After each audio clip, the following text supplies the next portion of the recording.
नमस्कार, सुप्रभात, good morning. मी प्राजक्ता तांडेल. तुम्ही पाहताय न्यूज 18 मराठी, आवाज महाराष्ट्राचा. सकाळच्या पहिल्या बातमीपत्रामध्ये आपलं सगळ्यांचं स्वागत. सुरुवातीला एक मोठी बातमी. नवी दिल्लीत आजपासून संसदेचं विशेष अधिवेशन बोलावण्यात आलेलं आहे आणि या अधिवेशनात 3 महत्त्वाची विधेयकं सादर केली जाणार आहेत.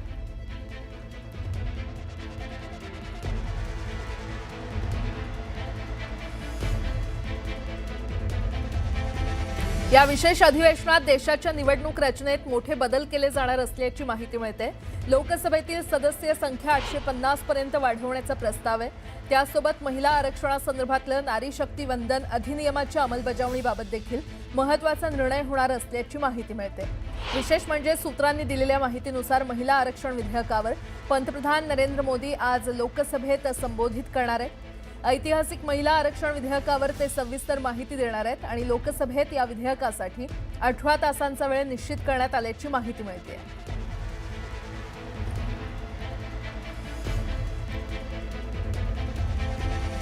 दरम्यान राज्यानुसार हे आरक्षण कसं असेल आपण ग्राफिक्सच्या माध्यमातून आता जाणून घेऊयात. उत्तर प्रदेशमध्ये सध्याची खासदारांची संख्या ही 80 आहे आणि संभाव्य खासदारांची संख्या ही आता 120 होऊ शकते. मध्य प्रदेशात काय चित्र आहे बघूयात. मध्य प्रदेशात सध्याची खासदारांची संख्या 29 आहे, मात्र 44 ही संभाव्य खासदारांची संख्या होऊ शकते. तिकडे बिहारमध्ये सध्या 40 खासदार आहेत आणि संभाव्य खासदारांची संख्या 60 होऊ शकते.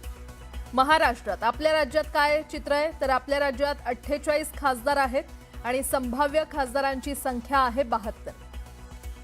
ओडिसामध्ये सध्याची खासदारांची संख्या ही 21 आहे आणि संभाव्य खासदारांची संख्या 31 आहे.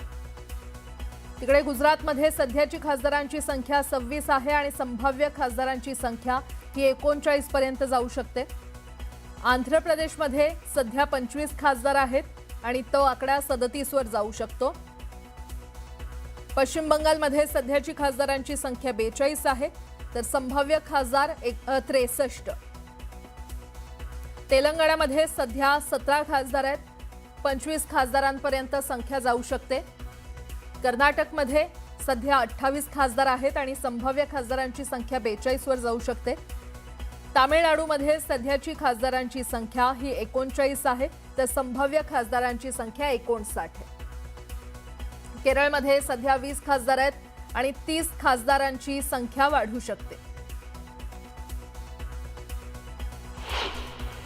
महाराष्ट्रातून महिला खासदारांची संख्या किती वाढू शकते ते पाहूया. महाराष्ट्रातील खासदारांची संख्या ही आता वाढणार आहे. खासदारांची संख्या 48 वरून 72 होण्याची शक्यता आहे.